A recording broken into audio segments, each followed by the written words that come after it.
যাবতীয় প্রশংসা আল্লাহর। দুরুদ ও সালাম আল্লাহর রাসূলের ওপর। পরম করুণাময় ও অসীম দয়ালু আল্লাহর নামে শুরু করছি। আল্লাহ সুবহানাহু ওয়া তাআলা মহান অনুগ্রহের মাধ্যমে কন্যাকে বিশেষিত করেছেন, যার কারণে সে ছেলের থেকে স্বতন্ত্র বৈশিষ্ট্যের হতে পারে, যদি তাকে যথাযথভাবে, যেমনটি আল্লাহ সুবহানাহু ওয়া তাআলা শরিয়াতের বিধান হিসেবে অর্পণ করেছেন, সেভাবে লালন পালন করা যায়।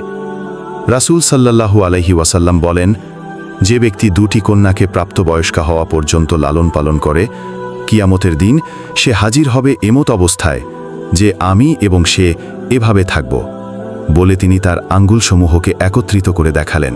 ইমাম মুসলিম হাদিসখানা বর্ণনা করেন, কন্যা হিসেবে নারীর অন্যতম দায়িত্ব ও কর্তব্যসমূহ নিম্নরূপ: ব্যক্তিগত দায়িত্বের প্রতি গুরুত্বারোপ করা, যেমন শিক্ষালাভ ও শিক্ষাদান।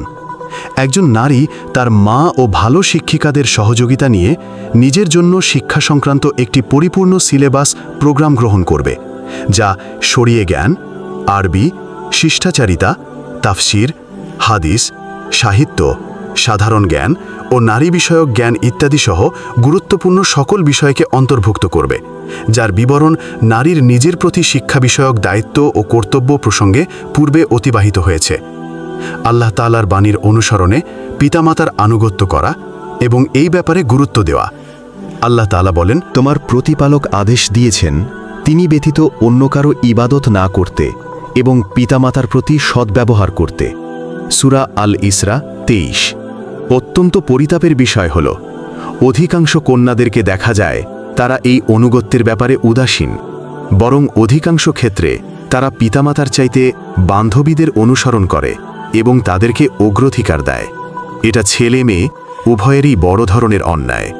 এই ক্ষতি ভবিষ্যতে তাদের কাছেই ফিরে আসবে, কেননা নিঃসন্দেহে পিতামাতার অনুগত্য এমন এক ঋণ যা শীঘ্রই ফেরত আসবে।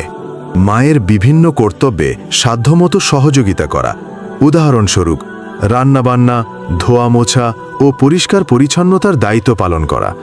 পুরোপুরিভাবে কাজের মহিলা নির্ভর না হওয়া, কারণ এই নির্ভরতা মেয়েকে এক অদক্ষ বা অকর্মায় পরিণত করবে, ফলে সেই মেয়ে ভবিষ্যতে তার ঘর গৃহস্থালির কাজকর্ম ও দায়িত্ব পালনে অসমর্থ হবে।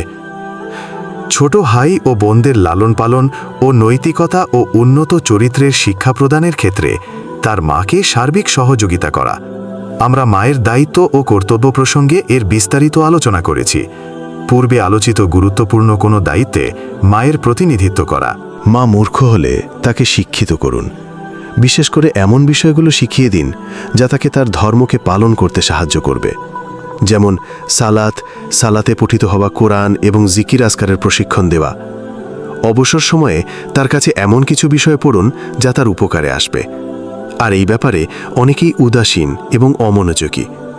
অনেক নারীর ব্যাপারে এমন প্রশ্ন উত্থাপিত হয় যে তারা সূরা ফাতিহা পর্যন্ত পড়তে জানে না, অথচ তাদের কন্যা বিশ্ববিদ্যালয় অথবা উচ্চ মাধ্যমিক ছাত্রী। এমন অবস্থা থেকে উত্তরণের দায়িত্ব তাদের কন্যাদের উপরই বর্তায়। আসুন মায়েদের শিক্ষিত করার দায়িত্ব পালন করি, তাদের দিন সম্পর্কে সঠিক জ্ঞান দিই, তাদের জীবনকে আরও সুন্দর এবং সফল করে তুলি। আমাদের মায়েরা শিক্ষিত হলে পুরো পরিবার শিক্ষিত হবে। আদর্শ বোন হিসেবে তার দায়িত্ব ও কর্তব্য। বোন হল তার ভাইয়ের নিকট সকল আত্মীয়র মধ্যে সবচেয়ে নিকটতম ও ঘনিষ্ঠ, আর তাদের উভয়ের জন্য যৌথ হক বা অধিকার রয়েছে। বরং তার বা বোনের দায়দায়িত্ব আরও ব্যাপক। তা পালন করতে হয় ঘরের মধ্যে, যেখানে সে জীবনযাপন করে। কন্যা হিসেবে দায়িত্ব ও কর্তব্যের ব্যাপারে যা বলা হয়েছে, ছোট ও বড় ভাই বোনদের সাথে বোনে দায়িত্ব ও কর্তব্যের ব্যাপারে পরিপূর্ণভাবে তাই বলা হয়। এসব দায়িত্ব ও কর্তব্যগুলোর পাশাপাশি নিম্নলিখিত বিষয়গুলো বৃদ্ধি করা যায়: তার চেয়ে বয়সে বড় ভাই ও বোনদের সম্মান ও মর্যাদা দেওয়া, কারণ বড় বোন হলেন মায়ের মর্যাদায় এবং বড় ভাই হলেন পিতার মর্যাদায় অধিষ্ঠিত।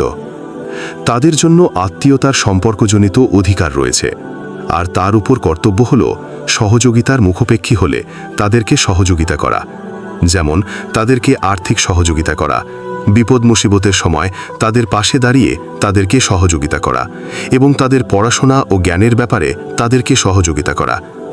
বাড়ির মধ্যে সকল প্রকার কল্যাণ ছড়িয়ে দেওয়া, পাঠের মাধ্যমে, শোনানোর মাধ্যমে, দাওয়াতের মাধ্যমে, সৎ কাজের আদেশ ও অসৎ কর্মে নিষেধ করার মাধ্যমে ইত্যাদি। প্রথম নারীর পরে ঘরের রান্নাবান্না, ধোয়া মোছা ইত্যাদির মতো কাজকর্মের সে অন্যতম খুঁটি। ঘরের মধ্যে প্রয়োজন হলে কাউকে উপদেশ ও দিক নির্দেশনা দেওয়া,